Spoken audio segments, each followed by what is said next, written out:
దాడులు ప్రతిదాడులతో మధ్యప్రాచ్యం దద్దరిల్లుతూనే ఉంది.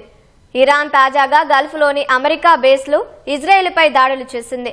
Israel America కలిసి సంయుక్త దాడులు కొనసాగించగా ఇస్ఫహాన్, షిరాజ్ నగరాలు పేలులతో మార్మోగిపోయాయి. పరిస్థితి మరింత ఉధృతంగా మారుతున్న నేపథ్యంలో 14 మధ్యప్రాచ్య దేశాల్లో ఉన్న అమెరికన్లు వెంటనే అక్కడి నుంచి వెళ్లిపోవాలని ట్రంప్ సర్కార్ ఆదేశించింది.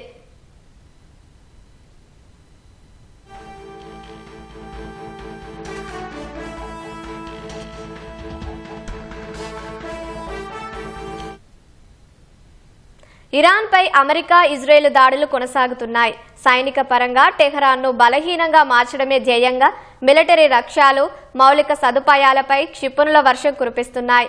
ఆదివారం తెల్లవారుజామున అమెరికా, ఇజ్రాయెల్ కలిసి ఇరాన్లోని ఇస్ఫహాన్ నగరంపై చేసిన దాడులతో పలు చోట్ల పేలుల శబ్దాలు వినిపించాయి. అనేక ప్రాంతాల్లో దట్టమైన పొగలు వ్యాపించాయి. ఈ దాడుల్లో డజన్ల కొద్ది ప్రజలు మృతి చెందినట్లు తెలుస్తోంది.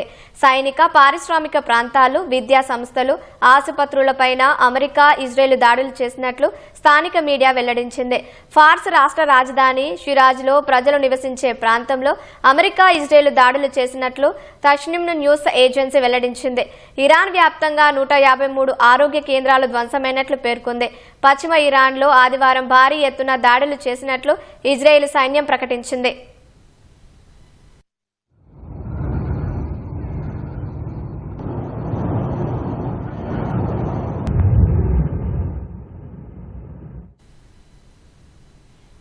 ఇరాన్కు చెందిన Islamic revolutionary guard corps IRGC 51వ విడత దాడులను చేసినట్లు ప్రకటించింది.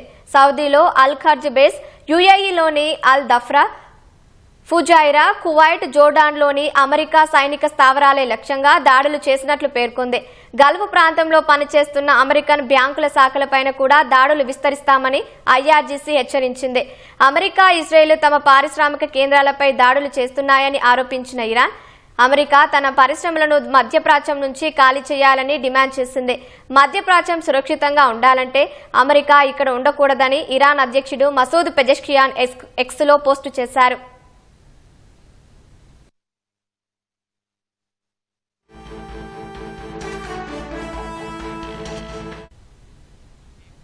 తెల్లవారుజామున ఇరాన్ ప్రయోగించిన క్షిపణులను ఇజ్రాయేలీ సైన్యం అడ్డుకుంది. హోలోన్ ప్రాంతంలో పడిన శకలాలం వల్ల మంటలు చెలరేగగా 2 వృద్ధులు గాయపడ్డారు.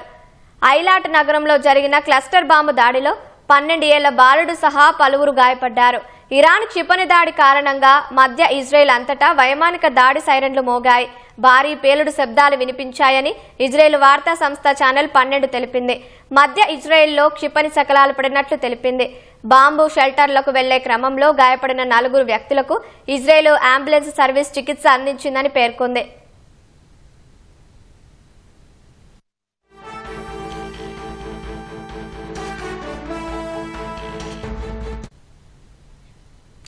ఇరాన్ ప్రయోగించిన క్షిపణులను సౌదీ, దుబాయ్, ఖతార్లు అడ్డగించాయి. రియాద్ తూర్పు ప్రాంతాలలో దూసుకొచ్చిన 7 డ్రోన్లను అడ్డుకుని ధ్వంసం చేసినట్లు సౌదీ రక్షణ మంత్రిత్వ శాఖ తెలిపింది. తాము క్షిపణులు అడ్డగించడం వల్లే మెరీనా, అల్ సుఫాహ్ ప్రాంతంలో భారీ శబ్దాలు వినిపించాయని దుబాయ్ మీడియా ఆఫీస్ ఎక్స్లో పోస్టు చేసింది. ఇరాన్ నుంచి వస్తున్న క్షిపణి, డ్రోన్ దాడులను తమ గగనతల రక్షణ వ్యవస్థలు అడ్డుకుంటున్నాయని UAE రక్షణ మంత్రిత్వ శాఖ తెలిపింది. జోర్డాన్లోని అకాబాలో వైమానిక దాడి సైరన్లు మోగాయి. బహ్రెయిన్ అంతర్గత మంత్రిత్వ శాఖ దేశవ్యాప్తంగా సైరన్లను క్రియాశీలం చేసింది. పౌరులందరూ ప్రశాంతంగా ఉండాలని, అందుబాటులో ఉన్న సురక్షిత ప్రాంతాలకు చేరుకోవాలని విజ్ఞప్తి చేసింది.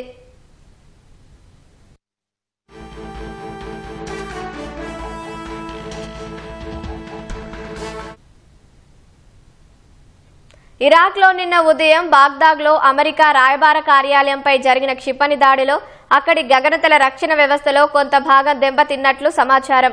రాయబార కార్యాలయమే కాకుండా ఇరాక్ వ్యాప్తంగా ఉన్న అమెరికా సైనిక స్థావరాలు, వసతులపై దాడులు పెరుగుతున్నాయి.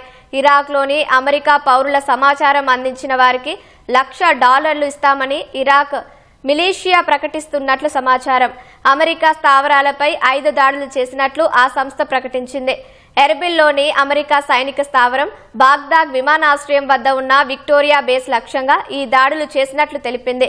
అమెరికాను లక్ష్యంగా చేసుకుని ఇరాన్ దాడులు చేస్తున్నందున మధ్యప్రాచ్యంలోని 14 దేశాల నుంచి వెళ్లిపోవాలని అమెరికన్లను ట్రంప్ సర్కారు కోరింది.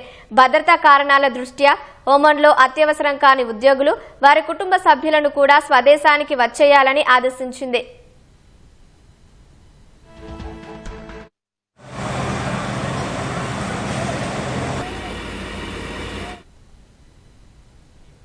దక్షిణ లెబనాన్లోని ఒక ఆరోగ్య కేంద్రంపై ఇజ్రాయెల్ జరిపిన దాడిలో వైద్యులు, నర్సులతో సహా 12 మంది వైద్య సిబ్బంది మరణించారు. ప్రపంచ ఆరోగ్య సంస్థ WHO చీఫ్ టెడ్రోస్ ఈ దాడిని తీవ్రంగా ఖండించారు.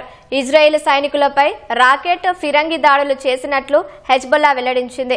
మధ్యప్రాచ్యంలో ఉద్రిక్తతల కారణంగా Bahrain, Saudi Arabia grand pre racing ఈవెంట్లను అధికారికంగా రద్దు చేసినట్లు ఫార్ములా 1 ప్రకటించింది. ఇవి ఏప్రిల్ 12, ఏప్రిల్ 19వ తేదీల్లో జరగాల్సి ఉంది.